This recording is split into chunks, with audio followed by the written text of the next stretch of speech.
The first question comes from Lara Collins. The question reads, we greatly appreciate the funding already provided by investors, including the current Rangers FC board, and the promise of future investment from these same shareholders.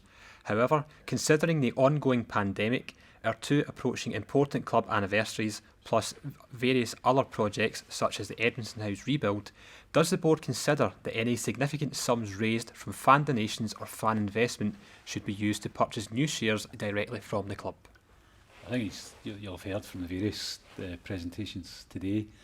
There's going to be a requirement for funding going forward, and we do have some exciting projects which we really do want the fans to get involved in and get involved in directly. So the short answer to that is yes. We would like to see fans invest directly into the club because we know it would go to improving the infrastructure and also indirectly into improving the playing squad. So yes, we'd love to see that. This one comes from Gordon McLennan.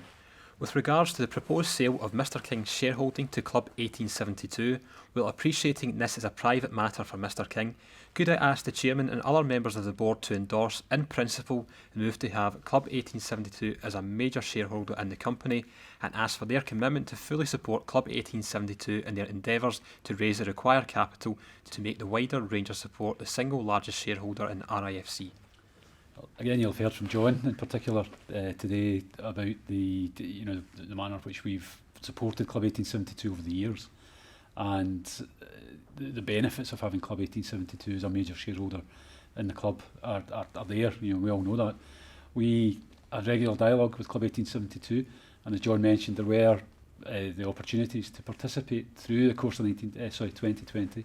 They didn't take those up. But I'm sure that going forward, that's something that they'll be interested in doing. But we're absolutely aligned with that objective of having Club 1872 as a major shareholder in the club. This question is from Robert Gibson. At the last AGM, I asked why BBC TV was not interviewing Stephen Gerrard or another club representative. The answer I received was that Rangers were having talks in London with the BBC. A year has passed and no progress appears to have been made. I'm sure all Rangers supporters would like to hear the manager's comments after every game. I look forward to hearing of a solution to this dilemma. Yeah, well, this is a long-running saga, unfortunately. It's nearly 5 years, in fact it's over 5 years now, that we've had a dispute with the BBC.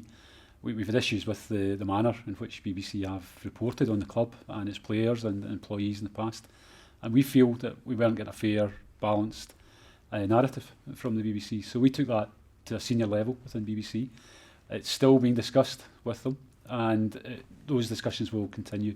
We are seeking a positive resolution to it, so our supporters who don't have access to the games and through other means will be able to hear Stephen and hear the commentaries in the games, but we're not there yet, unfortunately. And the final one comes from Stephen Sinclair, just looking for an update on disabled facilities for disabled supporters attending games at Ibrox.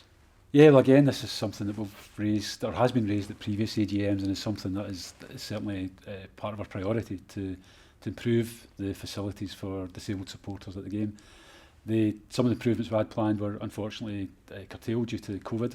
Obviously, we've been unable to do a lot of work in the stadium over this summer. But the projects which we'll announce in the new year will have full account of disabled access. The Edmondson House, for example, will be a modern building, and it will be fully compliant with the access issues you would expect to see, and also in the stadium. We're very conscious that's an area we need to improve. It's difficult with an old stadium and old stands, which were built based upon the regulations in place at those times. However, we know we need to try and improve that, and we are going to give that real focus going forward.